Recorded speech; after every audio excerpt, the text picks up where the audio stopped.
Carlos Beltran, former Giant. God, we're idiots. All right, joining us right now. She knows we're idiots, or at least I am. Kayte Christensen. Good morning, Kayte. Good morning. How are you? How are you? Doing all right. How are you fellas? Good. A couple things to get to real quick. Number one, how would you feel if you were grocery shopping for your family, and you saw in an aisle 3, you were getting peanut butter, and it had 2 lids on it, one on the top and one on the bottom, so you could get the peanut butter at the bottom? Would you pay an extra quarter for that, let's say? No. No, wow, okay. And then secondly, do you put your peanut butter in the fridge after you open it, or do you keep it in the cupboard? In the cupboard. That's the right answer. Kayte Christensen, analyst for But your you didn't think Sacramento her Kings. first answer was right. I did not, but Katie is never. Let's just say Katie, and unless it's on decorations, Katie is pretty good at. She's a lot better at spending money than I am. Let's put it that way. Gotcha. So I completely understand that. Right. I'm just saying. You're you're smarter at that than I am. I'm complimenting you, Katie. Oh, okay. Yes, I am. So look, full transparency, when we bring you on because you analyze the team and we love your basketball mind and we want to talk about it. At the same time, we also understand that you don't know everything. You're not in the locker room every night, and we can only take your best guesses. So this is one of those questions, I don't know. We were looking at Zach LaVine's minutes in the second half last night, or lack thereof. We've been looking at the fact that Domantas Sabonis, now in Game 3, is coming off the bench. On the surface, Katie, it would seem as one of those things, hey, we want to get the youth a little bit more. Doug said last night Zach wouldn't, he needs somebody to play defense. That's the surface. But do you think that's the answer? Do you have any other insight as to why those minutes aren't where they normally would be? Well, I don't have any insight. I mean, Doug is making his decisions with, his coaching staff. And I know that, when you play Miami, it is, my keys to the game were, your one-on-one defense and multiple efforts on that end, because they don't run hardly any pick and rolls. They don't run hardly any screen action. I mean, it really is just relying on their offensive players to break down their individual defender, and they get you in rotation and they find open shots, and or they get to the rim. And they did that really well last night. It did not work for them in Miami when we saw them in early December. And so, I think that is a sound explanation coming from Doug in terms of, Zach's minutes.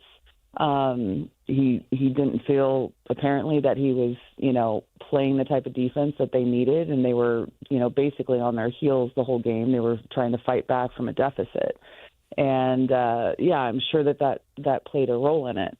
I thought Zach had some good rotations, but, during the course of the game, you're not focusing on just one person. You're kind of, trying to follow the whole thing. And in terms of Domas, it's interesting. I didn't know if he would be starting or not in that game. You kind of wait for the lineups to come out 30 minutes before the game. But I can say this, earlier in the season, Victor Wembanyama missed 12 games. When he came back, he didn't start for 6 games. He came off the bench for 6 games. And then, a period of time later, he missed 2 games, and then he came off the bench for 3 games. Domas missed, I think it was 27 straight games, and I think that, kind of the thing that Doug is dealing with is when you look at it in the first 11 games that Domas did play, they never found any real offensive continuity with him on the floor because their offense has changed so much. They're not running it through Sabonis anymore. And so it's one of those things where, while he was gone for that extended period of time, he had, tried to find that with different lineups, and that lineup that he's been going with recently, they finally started to find some offensive continuity. Now, do I think that means that, he's not going to start moving forward? No, I don't think that that's the case. Maybe it is. I'm not sure. But, he's also now, because of the way that Cardwell and Precious and Max have played in his absence, Doug really wants those guys on the floor because they've been playing well. So now it's dealing with how do we play two bigs, which is something they haven't done. So there's a lot of stuff you've got to try and work out when you kind of implement that piece back into the rotation and lineup. Kayte, in your experience, what's more difficult, what they've gone through, all the injuries and just the roster playing multiple people and just trying to find things that'll work? What's the bigger challenge on that? The offensive continuity to get that, or the defensive continuity when you're mixing things up so much? Well, I mean, it's a good question, Jason. I think both are kind of an issue, right? With Domas back, they've been, prior to him coming back, they really have been switching all five. And they've done that with Domas since he's been back, but that's not something they've traditionally done. They might switch 4-5, but not 1 through 5. So, you're seeing them try to get him in those rotations, especially with him at the 4 spot instead of the 5 spot. And then, from the offensive standpoint, that's been the real issue all season long because, at the end of the day, your defense doesn't have to be spectacular, but your offense has to be if your defense is not. And their offense certainly hasn't been either. So that's kind of the issue that they're dealing with.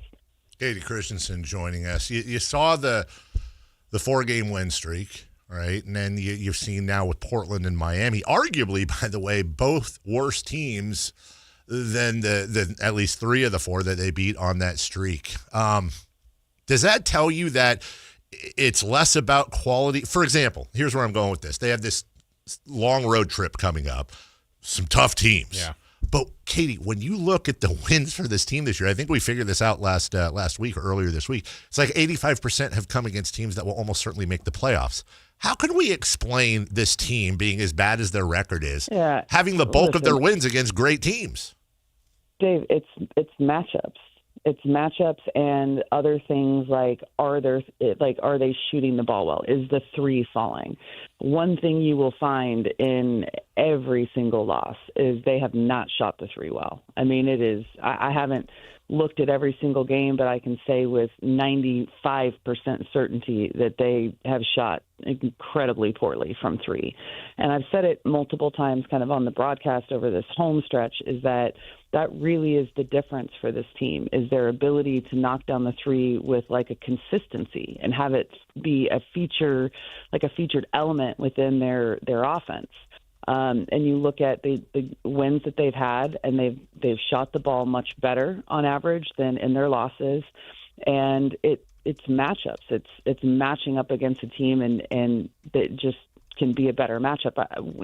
There a couple of years ago, they beat Cleveland twice when Cleveland was just demolishing everyone. I mean, you've got that every year. It happens, and to me, it truly comes down to matchups primarily, but also, the other things that factor in, like, is your shot falling that night? And, over the course of 82 games, that's not going to be the case every night. And this certainly is not a strength of this team. Their outside shooting is no longer something that is, kind of something that they can hang their hat on.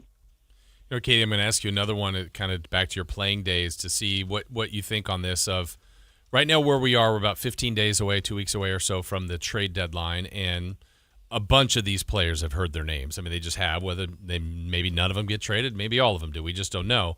But what's more difficult, do you think, to not maybe know your playing time or your exact role per night or your actual future in the league? Like, I feel like both are difficult, but what do you think is a bigger challenge for these guys right now?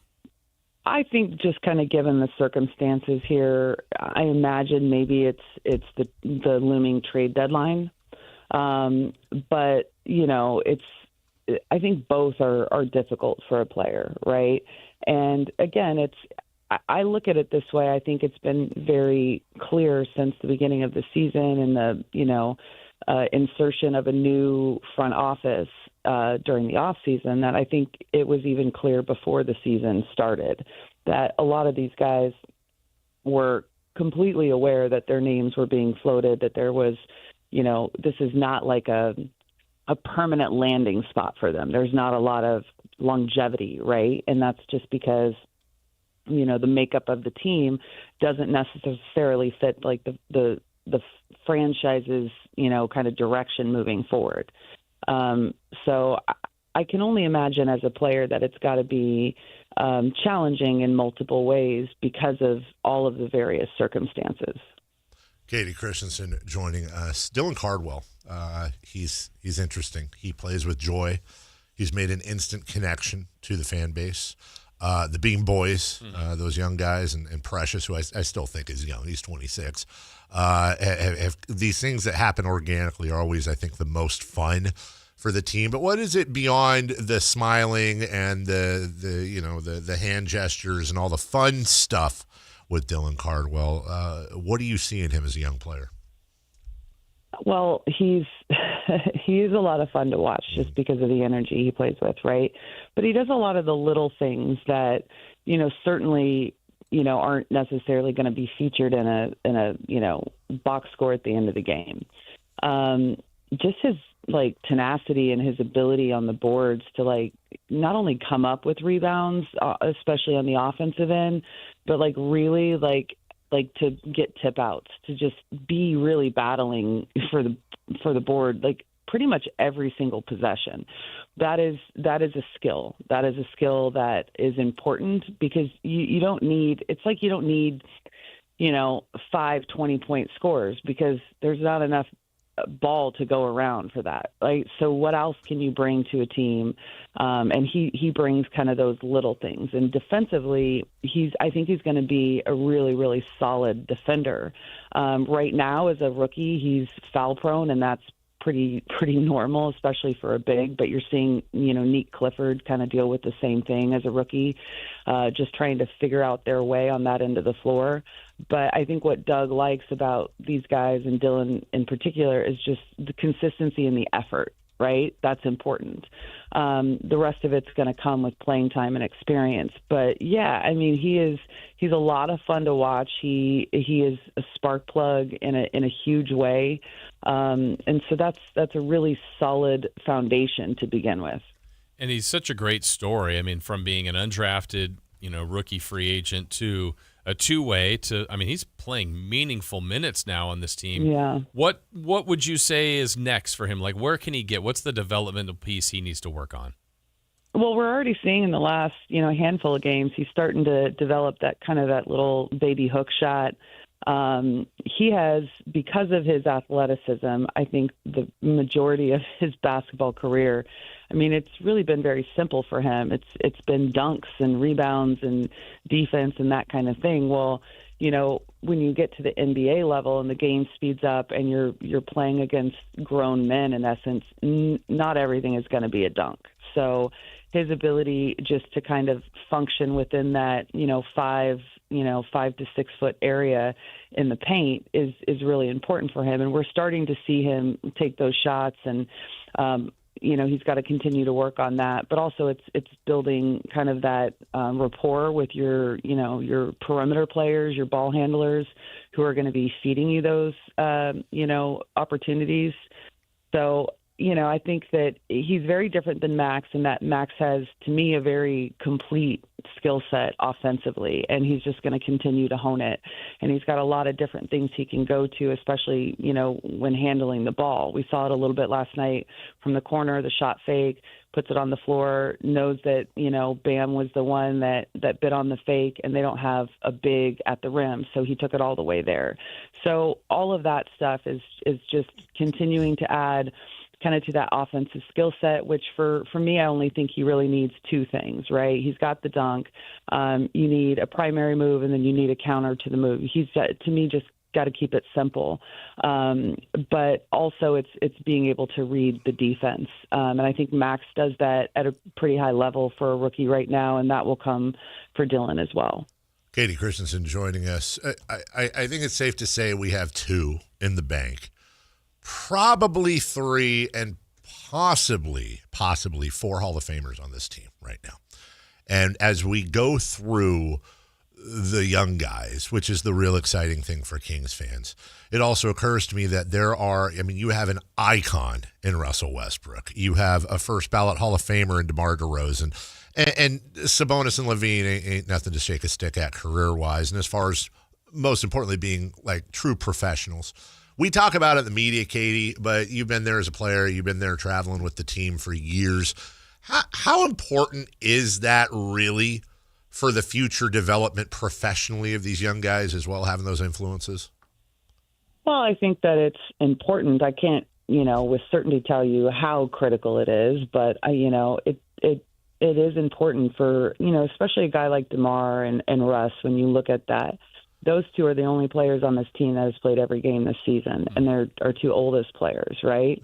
So even from the professional standpoint of how to maintain your body and approach an 82-game season, from a diet perspective, from kind of a therapy and upkeep perspective, it's really, really important. And also about just kind of the way you go about your daily job in the NBA, like, your shooting routines and all of that. Like, I think if you watch DeMar DeRozan warm up, it's the same way every time.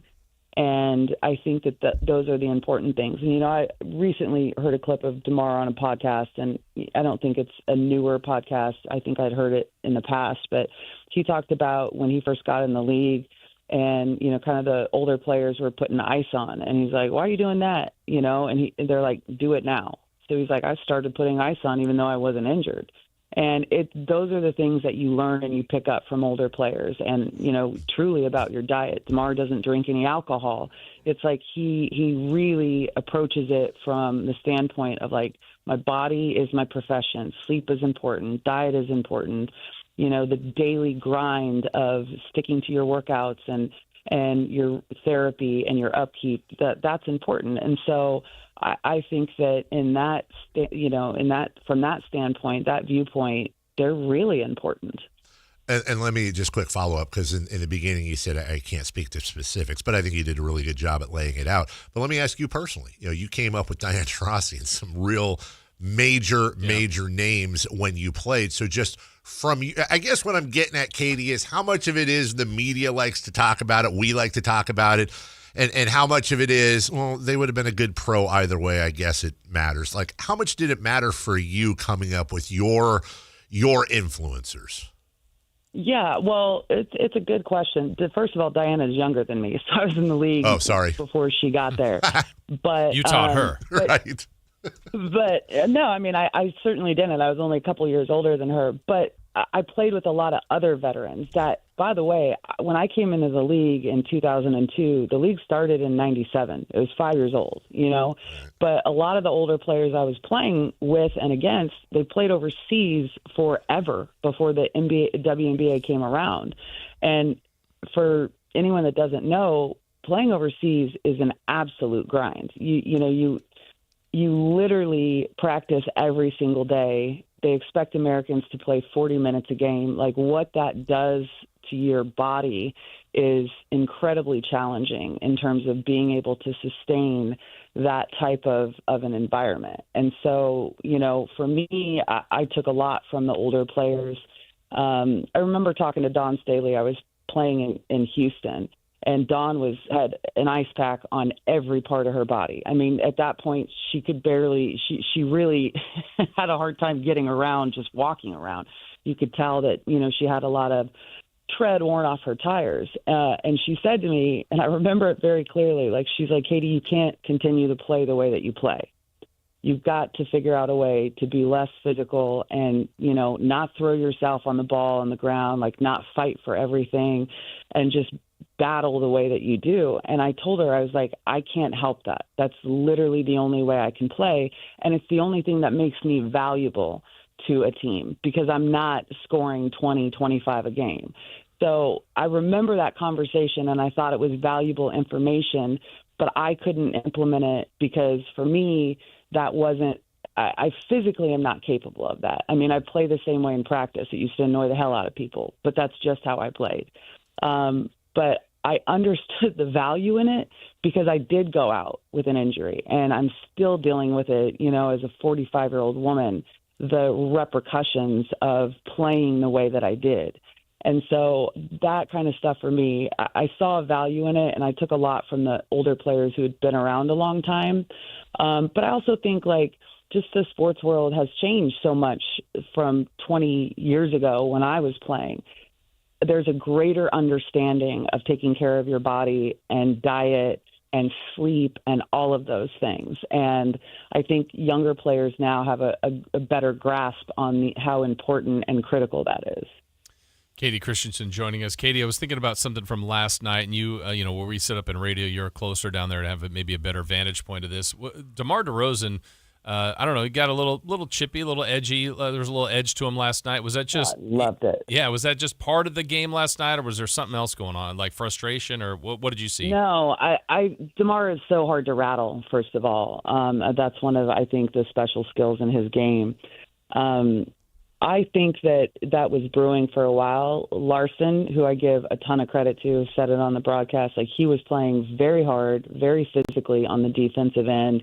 And I can completely empathize with any player that draws DeMar as a matchup, because he just is so good at figuring out a way to break you down. And but also on the flip side, Miami, that's their culture. Their physicality, defense. Like, Eric Spoelstra is not going to play you if you're not giving that type of effort. So I applaud Larson for that effort, but DeMar was getting frustrated with the way he was going about it. And so, yeah, he sent a little bit of a message. And for me personally, I enjoy it. I think it's part of the game. I like seeing that, where the Kings are and record and all of that stuff, that he is still taking it that seriously, because he should be. And that's just kind of one of the great things about DeMar. So, yeah, I was there for it. But one of the things, and I did say it after the second scrap when he got the flagrant foul one for the windup, when Larson was going to the basket, Larson got up and went straight to DeMar and got in his face. DeMar doesn't move, didn't take a step back, took it straight, didn't budge, and was like, what are you going to do about it? And I was like, oh my God, it gives me chills. Like, I'm here for that. I appreciate that kind of approach to the game. Yeah, you're not intimidating DeMar DeRozan. Yeah. No.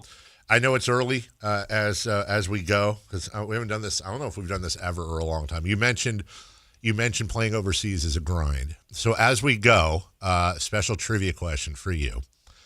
Can you recount the teams you played for overseas? Because for those of you who don't know, this is actually really interesting. My first time was in Slovakia.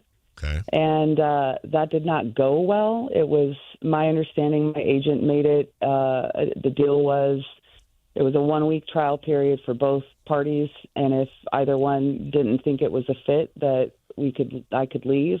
It was not a fit. But the team I was playing for was on a military base, and then they threatened to throw me in jail, in military prison, for breaking my contract. Jesus, I didn't know And my this. agent was trying to sneak me out of the country, and I was like, I'm not sneaking out of the country. Like, figure out another solution, and eventually got me out. But that was my first experience. I was like, I don't know if I ever want to do this again. I certainly did. I went and played in Turkey and Istanbul, and then I played in Moscow, in Russia.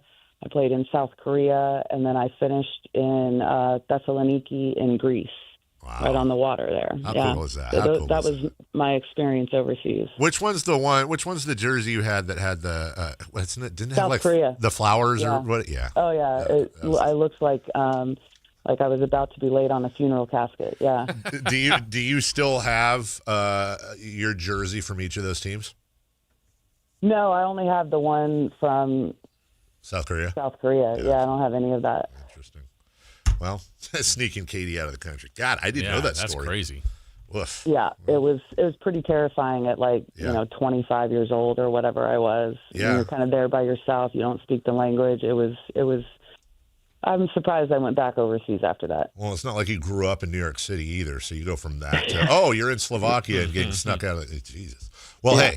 That's fun. See, story time with Kayte. Yeah, that was good. I don't know that too many people realize how many different freaking places she played. That's awesome.